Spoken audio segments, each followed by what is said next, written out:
mga tol, welcome back sa aking channel. Renz Manuel nga pala nagbabalik.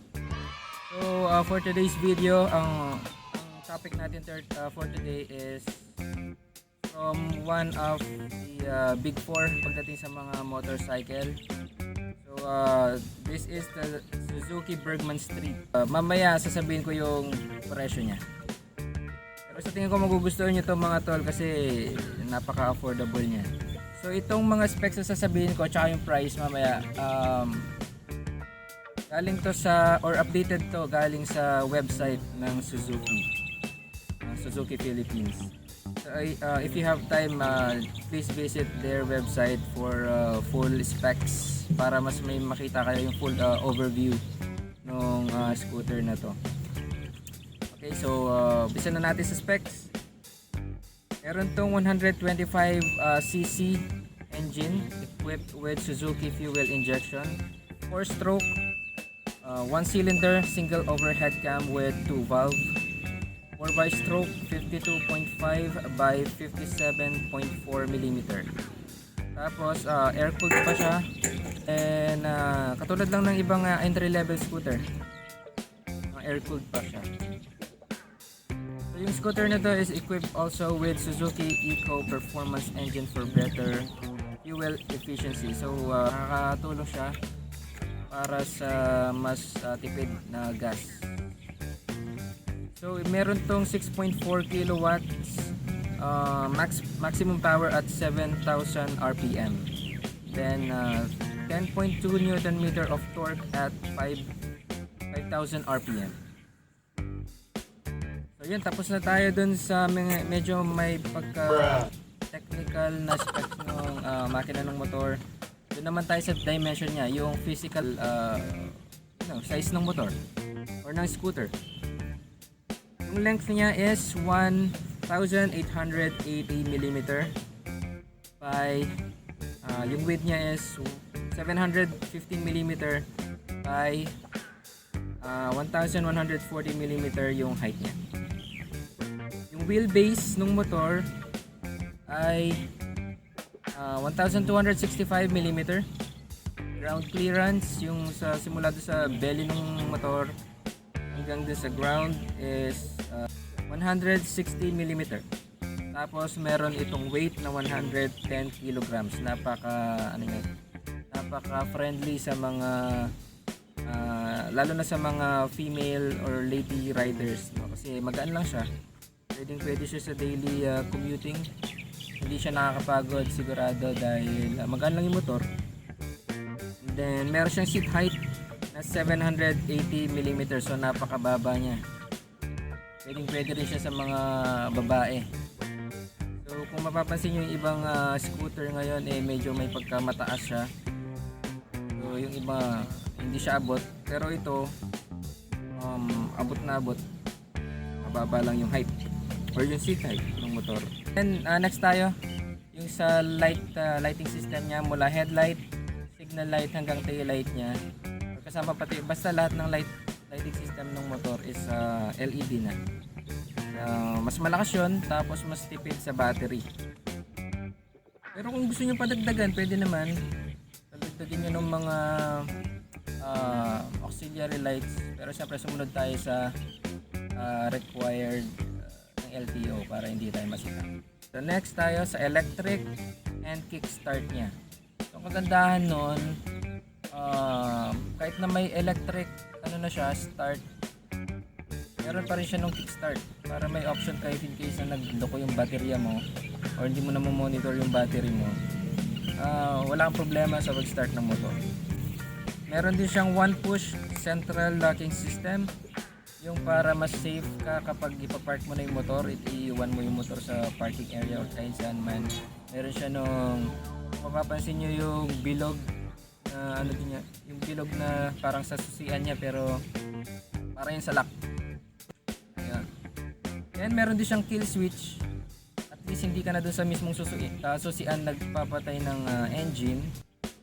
Yung digital panel niya, full digital instrument panel na siya with real-time digital clock.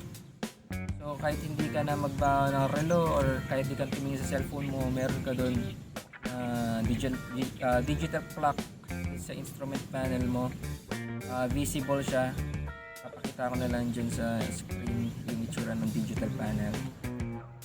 Then meron din siyang fuel gauge indicator para at least ma-monitor mo yung fuel mo kung kailangan mo na ba magpagas o hindi pa. Yun, so nakakatulong yun. Mas maganda may ganun, no? Halos lahat naman ng motor ngayon, mga bagong motor, meron ng fuel gauge indicator. Good yun. Tapos meron din siyang change oil indicator or oil change indicator. So maganda rin yung may ganun siya sa instrument panel niya. So, siyempre, lalo na kung ginagamit mo siya for daily commuting or daily service mo. Mas matakaw yun magpalitin ng oil. Meron din siyang dual trip meter to measure fuel efficiency. So dito makikita mo kapag kung nakailang takbo ka na, ilan yung per liter mo.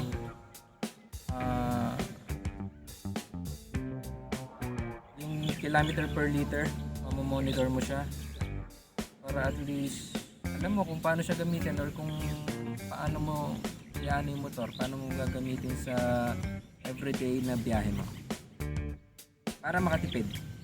Ayan. Higitin naman natin ngayon is yung sa tank or fuel tank capacity niya, which is normal lang to sa mga scooter, no? Lalo sa mga maliliit na scooter.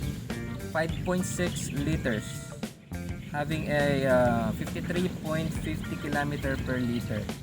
So para sa akin tipid na siya, no? 53.50 km per liter. Ang ngayon, ang ibang motorsiklo isa nasa 40 or 40 pataas lang siya. So yung front suspension niya is telescopic fork. Telescopic fork siya with front tire size na 90 by 90 12. So yun yung front tire size niya. Tapos tubeless siya, harap tsaka likod.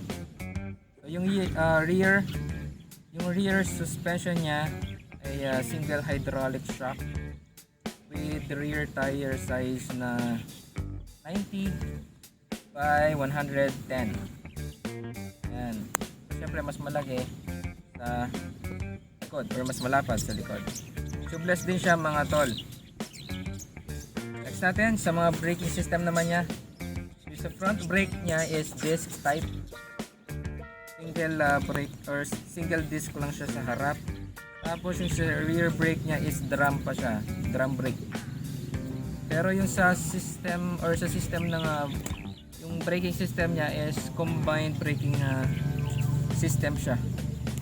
So mas maganda nga yun if kahit wala ka pang kahit hindi pa siya ABS.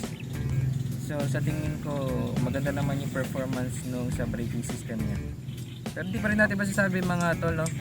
Need pa rin na siguro ma-test drive siya, kaso ewan ko saan ako makakahanap ng merong Suzuki Bergman Street dito sa akin.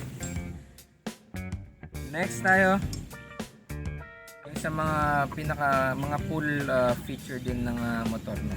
Dagdag natin yung body mounted windscreen niya.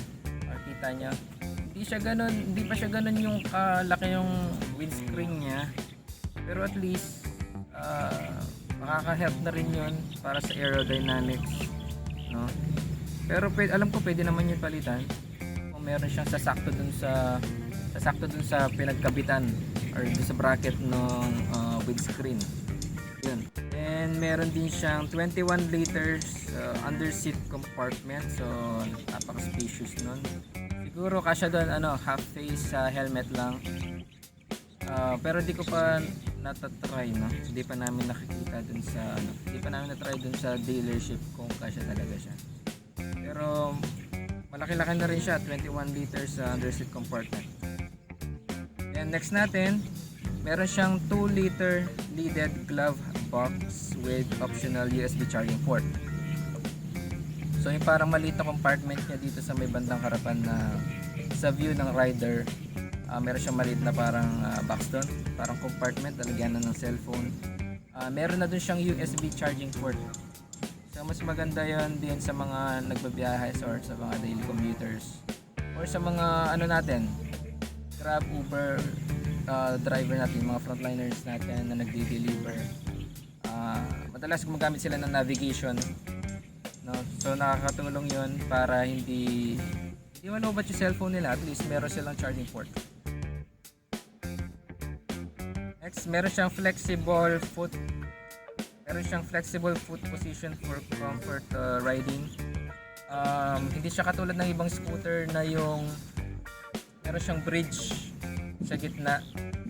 Ito flat siya dun sa pinaka baba niya, sa patungan ng paa mo, and then meron din siyang isa pang space para maitaas mo yung paa mo, so mas maganda yun for comfort ride.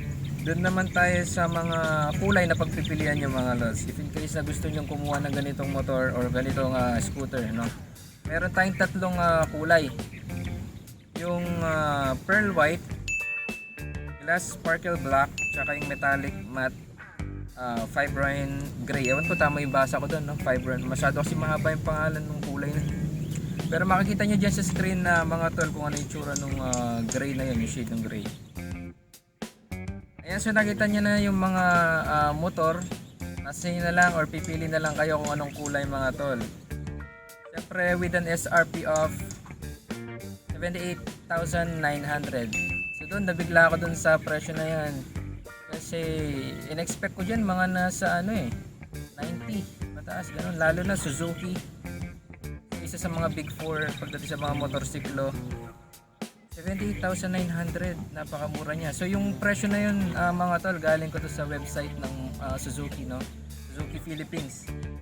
So doon ako nag-base para at least updated yung presyo na ibibigay ko sa inyo.